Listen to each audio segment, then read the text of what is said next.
In Power Query in Excel, you can easily filter unnecessary data in rows in few steps. For example, in this file, I have highlighted the items or the rows which I don't want to be appearing, total sales rep. So to remove them, click inside your table, then click on Query, click on Edit.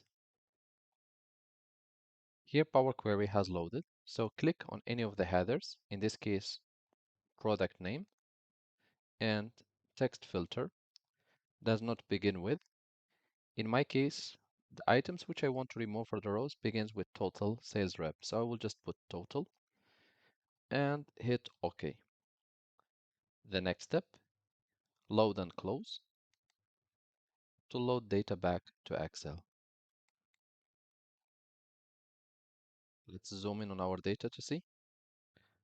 And as you can see, the total for the rows containing totals has been removed.